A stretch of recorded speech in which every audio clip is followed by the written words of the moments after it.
નજીક દરિયામાં પાકિસ્તાનની અવરચંડા જોવા મળી। પાકિસ્તાનની એજન્સી દ્વારા ભારતીય માછીમારોનું અપહરણ થયું। અહીં ભારતીય બોટ બળજબરીપૂર્વક કબજે કરાઈ લેવાની પણ વિગતો મળી છે। બોટમાં સવાર 7 ખલાસી પાકિસ્તાની કસ્ટડીમાં હોવાની આશંકા છે। અહીં પીએમએસએ દ્વારા પકડીને કસ્ટડીમાં લેવામાં આવ્યા હોવાની પણ આશંકા જણાઈ રહી છે। પાકિસ્તાની એજન્સી દ્વારા ભારતીય બોટ પર ફાયરિંગ કરાયું હોવાનું જાણવા મળ્યું। ભારતીય એજન્સીઓ દ્વારા આ તપાસ શરૂ થઈ છે, જ્યાં ઘટના અંગે હજુ સુધી સત્તાવાર રીતે જાહેરાત નથી થઈ। વધુ વિગતે વાત કરવા માટે જોડાઈ રહ્યા છે TV9 સંવાદદાતા હિતેશ ઠકરાર। હિતેશ, શું વધુ વિગતો? ચોક્કસથી જણાવી દઉં કે જે ઓર્ડિનરી ફિશિંગ બોટ છે તે ઓખાથી ઓપરેટ થતી હતી અને તેમાં 7 માછીમારો સાથે આ ફિશિંગ બોટ છે તે દરિયામાં ફિશિંગ કરવા ગઈ હતી।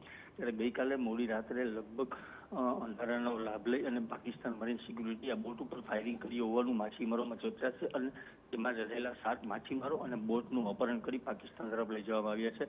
જોકે આ બાબતે હજુ સુધી કોઈ પણ એજન્સીએ પુષ્ટિ કરી નથી કે ફાયરિંગ થયું છે અને બોટનું અપહરણ થયું છે, પરંતુ જે માછીમારોનો સોર્સ છે અને માછીમારો જે જણાવી રહ્યા છે તે મુજબ આ બોટ છે તેનું અપહરણ થઈ ગયું છે અને અત્યારે લગભગ તમામ માછીમારો છે તેને પાકિસ્તાન લઈ જવામાં આવ્યા છે।